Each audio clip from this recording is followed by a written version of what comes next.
Some stories disappear, some are erased, and some are waiting to be uncovered. The Dark Bureau. Midnight on the Straits of Hormuz. A supertanker coasts through darkness, lights extinguished, engines whisper low. Here, warships dot the horizon, and the world's busiest shipping lane surges with legal and illicit flows. But this vessel is invisible. Its radio goes silent, its digital signals erased, paperwork replaced by false manifests and ever-shifting flags. For authorities, the ship is a ghost. For world markets, its oil is real and price curves remain steady. On registers, nothing seems wrong. Yet outside the frame, a secret machinery is at work, reshaping maritime laws and profit. This is no lone smuggler's gamble, but a finely tuned global machine. An intricate network of actors, all woven together to create and sustain ghost shipping fleets. These shadow supply chains elude sanctions by design, exploiting legal ambiguities and technological loopholes. Invisible hands extract value, their trade protected by secrecy.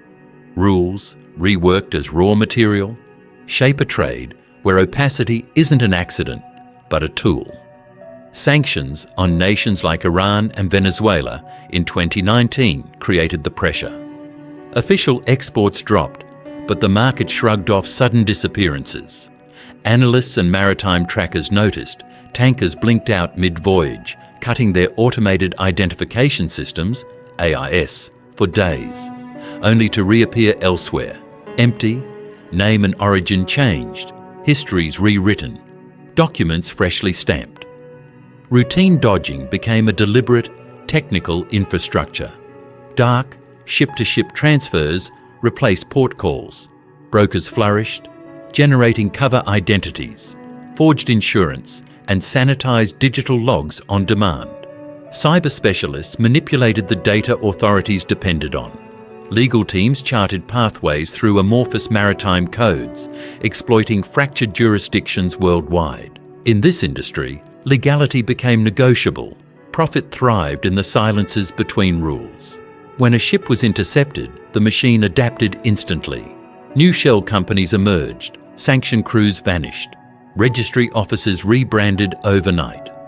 Ghost fleets evolved at the speed of digital commerce, not bureaucracy. State agencies tasked with oversight found themselves outmaneuvered by a system designed to exploit every complexity and gap. By 2021, over 600 tankers, a tenth of the world's long-haul crude fleet, formed this shadow network, their legal identities swapped with a frequency that left regulators guessing.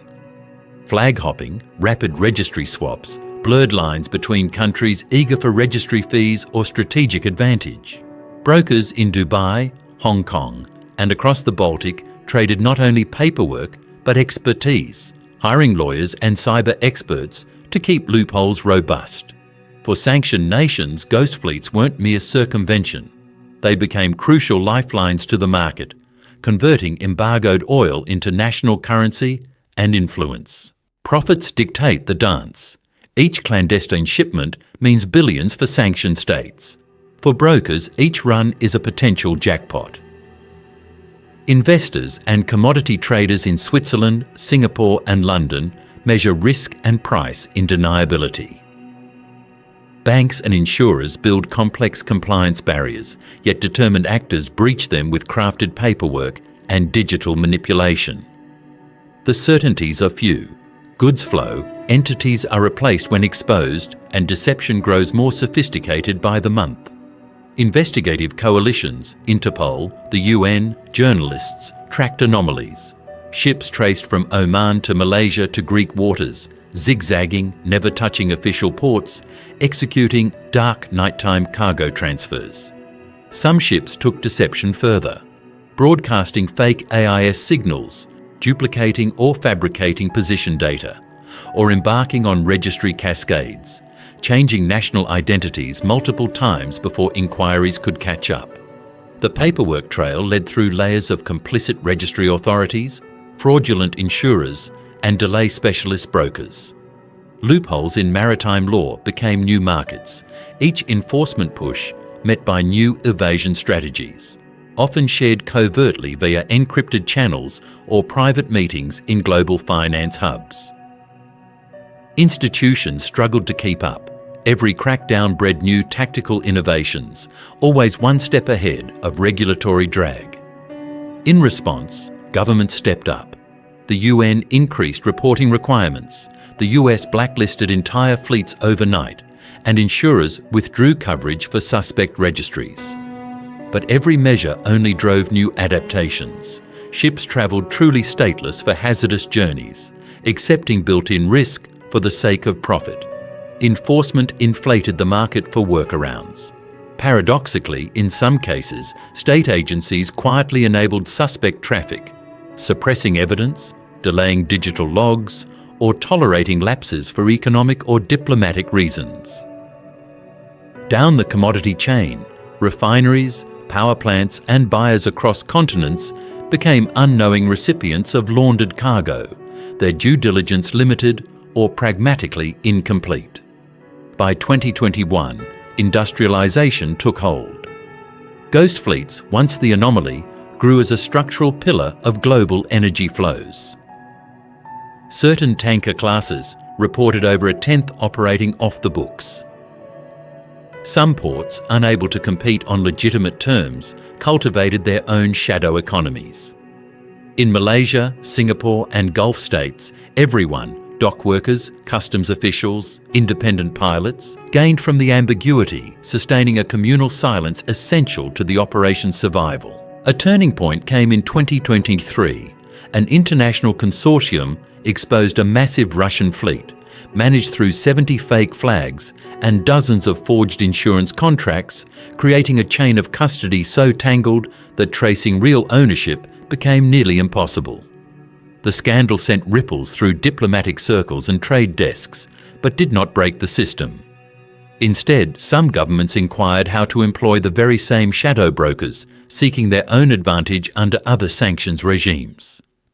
The ghost machine, though fragmented by exposure, split into even more opaque cells, each learning, each reinforcing resilience, each deepening the secrecy that enabled their existence. At the core lies a contradiction. Energy security, market stability, and national power now rest on the very shadow flows supposed to be suppressed. Blacklisting whole fleets risked destabilizing insurance and legitimate trade, threatening far-reaching disruptions.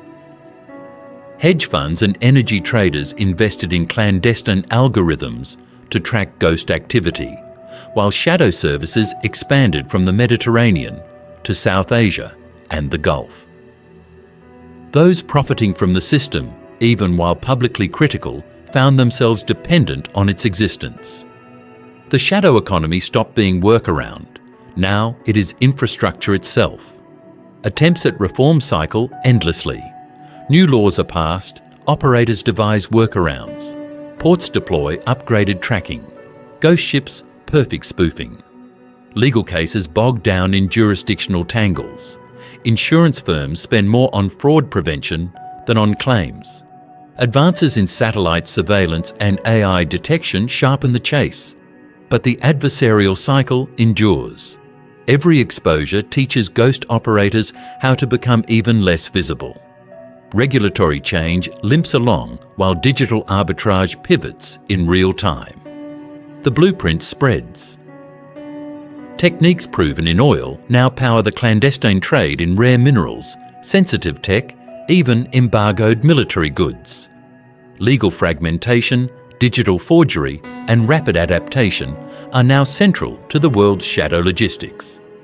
As insurance premiums rise and risks compound, aging ships, environmental exposures, subtle financial fragility.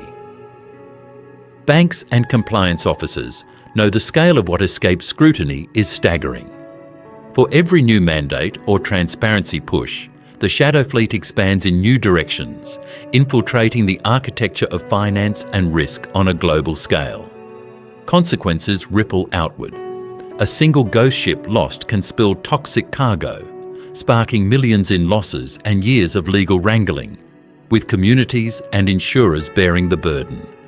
Environmental monitors and journalists are stretched thin, racing rising personal risk to reveal what persists in the dark. The price of oversight climbs, permanently changing how insurers, ports and regulators operate.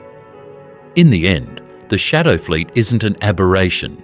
It has become part of how markets and rules function. As night falls on another anonymous vessel, silent and flagless on the horizon, what remains is not a mystery of who, but a dilemma of how long such systemic secrecy can persist. Ghost fleets aren't outliers. They are new architects of the rules. The challenge for the world's regulators, traders and communities is whether transparency and accountability can ever overtake the relentless evolution of global shadow networks, or whether every attempted reform only deepens the darkness at the system's core.